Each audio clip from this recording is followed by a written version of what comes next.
যদি একজন উপদেষ্টা নির্বাচনের পরের দিন যাওয়ার চেষ্টা করে, তাহলে তারা বুঝতে পারবে বাঁশের লাঠি কাকে বলে। নির্বাচনকে সামনে রেখে বর্তমান সরকার এখন পর্যন্ত পর্যাপ্ত নিরাপত্তা ব্যবস্থা নিশ্চিত করতে পারেনি।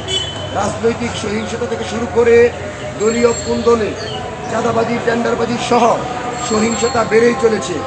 এমন প্রেক্ষাপটে সুষ্ঠু, অবাধ এবং নিরপেক্ষ নির্বাচন সম্ভব হবে বলে আমরা মনে করি না। অন্তর্বর্তীকালীন সরকার যদি অতি দ্রুত সময়ের ভিতর সকল প্রকার অবৈধ অস্ত্র উদ্ধার না করে নির্বাচনের দিকে যায়, তাহলে আমরা মনে করি বাংলাদেশের ইতিহাসে অন্যতম একটা ব্লাড ইলেকশন হবে, যার মাধ্যমে অভ্যুত্থানের স্পিরিট পূরণ হবে না এবং জনগণ আবারও মাঠে নামবে এবং আওয়ামী লীগ নর্মালাইজ হবে। সেজন্য নির্বাচনের লেভেল প্লেইং ফিল্ড নিশ্চিত করা ছাড়া, নিরাপত্তা ব্যবস্থা উন্নয়ন করা ছাড়া 12 তারিখের নির্বাচন কোনোভাবেই সুষ্ঠু হবে বলে আমরা মনে করছি না।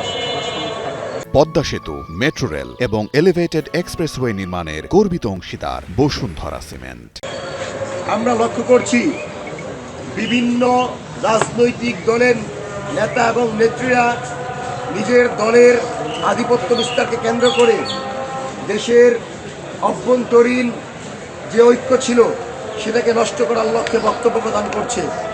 আমরা লক্ষ্য করি প্রশাসনের উদাসীনতায় এখন পর্যন্ত আপনি লক্ষ্য করেন শেরপুরে জামাতের এক কর্মীর উপর, মেবি সে হচ্ছে সেক্রেটারি, তার উপর আক্রমণ হয় এবং তাকে হত্যা করা হয়। তাহলে নির্বাচনের পূর্বে যদি একটি দলের নেতাকে প্রকাশ্যে হত্যা করা হয়, তাহলে নির্বাচনের দিন নিজের দলকে জেতানোর জন্য এরকম হাজার হাজার নেতাকর্মীকে হত্যা করতে কিন্তু তারা কুণ্ঠবোধ করবে না। তাহলে আপনি এমন পরিবেশে কিভাবে নির্বাচনের দিকে যেতে পারেন? আর আমরা প্রথমে বলেছি যে আপনি যদি সংস্কার করতে না পারেন, বিচার করতে না পারেন, আওয়ামী লীগের যে সন্ত্রাসীরা তাদেরকে যদি আপনি জেলের ভিতর না নিয়ে মাঠে রেখে নির্বাচন দেন, তাহলে প্রফেসর ডক্টর মোহাম্মদ ইউনূস সরকার যেই সম্মানে বসেছিল সেই সম্মান তো দূরের কথা, ইতিহাসে সবচেয়ে বড় গাদ্দার হিসাবে আপনাকে ক্ষমতা থেকে যেতে হবে। আজকে আসিফ নজরুল্লাহ যদি মনে করে যে তারা আমাদের বিচার করে নাই, তারা আমাদের সংস্কার করে নাই, কিন্তু কোনো একটা দলের কাছে চুক্তি দিয়ে, কোনো একটা দলের কাছে কথা দিয়ে তাদেরকে ক্ষমতা হস্তান্তর করে তারা মুক্তি পেয়ে যাবে, তারা বুকার স্বর্গে বাস করছে। বিমানবন্দরে যদি একজন উপদেষ্টা নির্বাচনের পরের দিন যাওয়ার চেষ্টা করে, তাহলে তারা বুঝতে পারবে বাঁশের লাঠি কাকে বলে। বাঁশের লাঠির কি ত্যাগ, বাঁশের লাঠির কি পিটানি, সেটা তারা বুঝতে পারবে। আপনারা একটা জিনিস লক্ষ্য করছেন যে আমরা যখন কথা বলি, তাদের কাছে যাই, তারা আমাদেরকে বলে আপনাদেরকে নিয়ে আমরা 6 জন প্রতিনিধি ইসিতে যাই। ইসির একজন কর্মকর্তা উত্তর দিতে পারে নাই কেন ঋণ খেলাপিদেরকে তারা বৈধ ঘোষণা করেছে।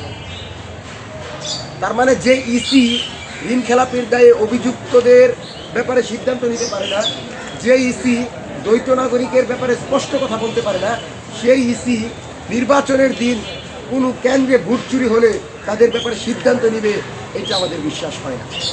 সুতরাং এই পরিবেশকে যদি পরিবর্তন করা না যায় এবং রাজনৈতিক দল এবং জুলাইয়ের সকল শক্তিগুলোকে ঐক্যবদ্ধভাবে লেভেল প্লেইং ফিল্ড নিশ্চিত করা না যায়, তাহলে বাংলাদেশের নির্বাচন সুষ্ঠু হবে বলে আমরা মনে করছি না।